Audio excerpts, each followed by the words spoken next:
السلام عليكم ورحمة الله وبركاته. بسم الله الرحمن الرحيم. شعيب عليه السلام. شعيب ابن مديان از نسل ابراهیم علیه السلام است و شعیب علیه السلام عرب بود از دهات مدیان. دهات مدیان در نزدیکی دریای لوط است. بعد از اینکه الله متعال قوم لوط را تباه کرد، در جای زندگی آنها دریایی شد. در نزدیکی همون دریا قوم شعیب علیه السلام زندگی میکردند. قوم شعیب علیه السلام بت پرست بودند، راهزن بودند، مردم فریبی میکردند و مال مردم را به زوری میگرفتند و گناهان زیادی میکردند. یعنی قوم بسیار گناهکار بودند. درختی را میپرستیدند که ایکه نام داشت. اعوذ بالله من الشیطان الرجیم. کذب اصحاب الایکة المرسلین. اصحاب ایکه یعنی قوم شعیب پیامبران خدا را باور نکردند. این پیامبران زیادی آمده بود واسه آنها، ولی آنها پیغمبران را باور نکردند. همه پیغمبران به سوی یکتاپرستی دعوت میکردند. ان اعبدوا الله واتقوه واطیعوه. یعنی فقط سخن پیغمبران چی بود؟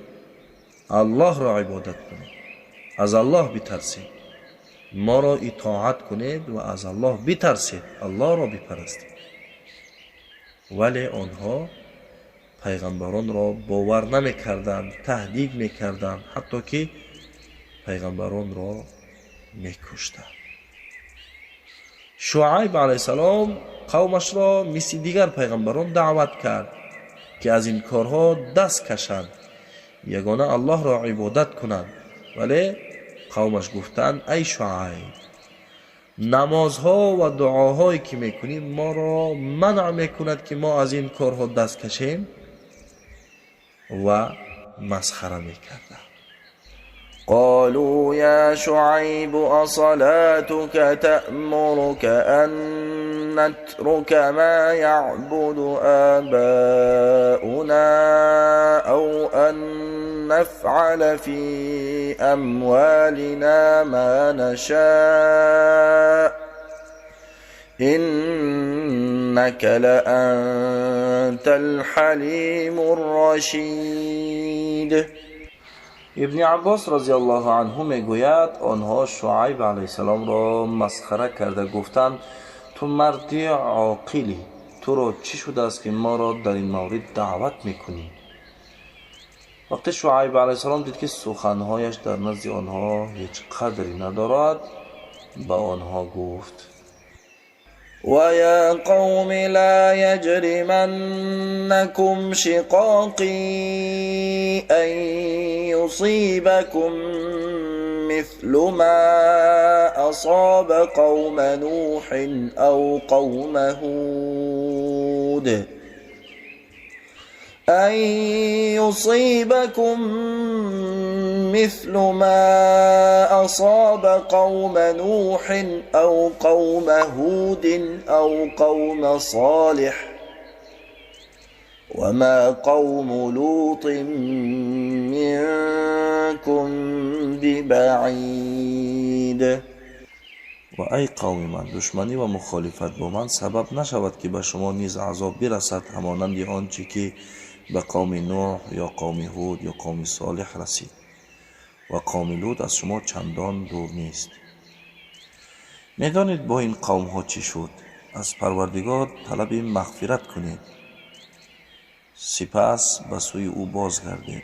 پروردگار مهربان دوستدار است. هرچی که شعیب علیه السلام میگفت او را به مسخره میگرفتند. پس شعیب علیه السلام گفت صبر کنید تا که الله بین من و شما حکم کند و او بهترین حاکم است. یعنی شعیب علیه السلام آنها را تهدید کرد که اگر توبه نکنید مثل دیگر قوم ها گرفتار عذابی میشوید. قومش گفتند قالوا يا شعيب ما نفقه كثيرا مما تقول وإنا إنا لنراك فينا ضعيفا ولولا رهطك لرجمناك وما أنت علينا بعزیز.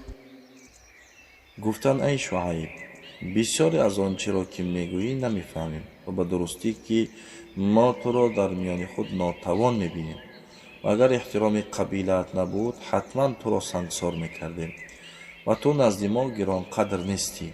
ای شعیب تو و کسانی را که با تو ایمان آوردند از شهر و دیار خود بیرون خواهیم کرد یا اینکه به آیین ما بازگردید. شعیب علیه السلام گفت آیا بازگردیم اگرچه از آن کراهیت داشته باشیم و بیزار باشیم؟ و شعیب علیه السلام آنها را به هر راهی دعوت کرد ولی آنها شعیب علیه السلام را گوش نکردند، یعنی اطاعت نکردند.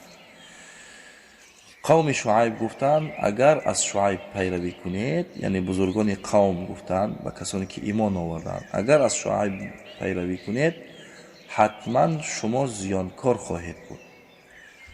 وقتی شعیب علیه السلام دید که از هر طرف او را تهدید میکنند آنها را وعده عذاب الهی داد.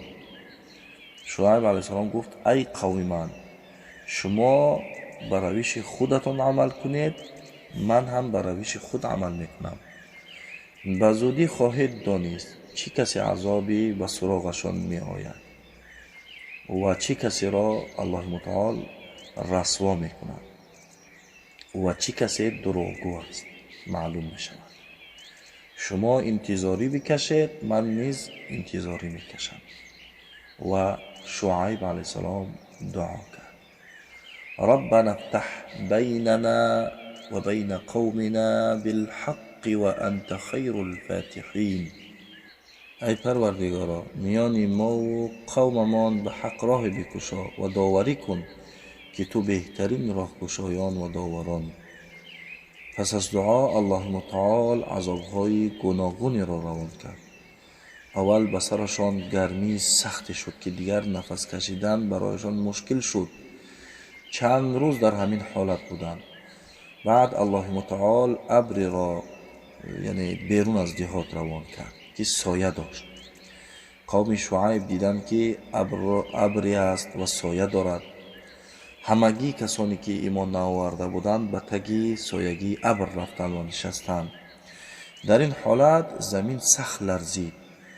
دیگر از جایشان خیسته نتوانستند و جبرائیل علیه السلام یک صدای یعنی با وحشتی کرد که همشان هلاک شدند. بعد از عذاب شعیب علیه السلام گفت ای قوم من براستی من پیام های پروردگارم را به شما رساندم و برای شما خیرخواه و نصیحت کردم. پس چگونه بر گروه کافر و به ایمانی افسوس بخورم؟ یعنی دیگر جای افسوس نیست. نصیحت کردم، رحمخواری کردم، خیرخواهی کردم ولی شما گوش نکردید. دهات مدین یعنی که مدیان ویران نشد و کسانی که به شعیب علیه السلام ایمان آورده بودند آنها باز در همون دهات زندگی میکردند. انشاءالله تعالی دوام قصه را در نوار بعدی نقل میکنیم. السلام علیکم و رحمت الله و برکاته.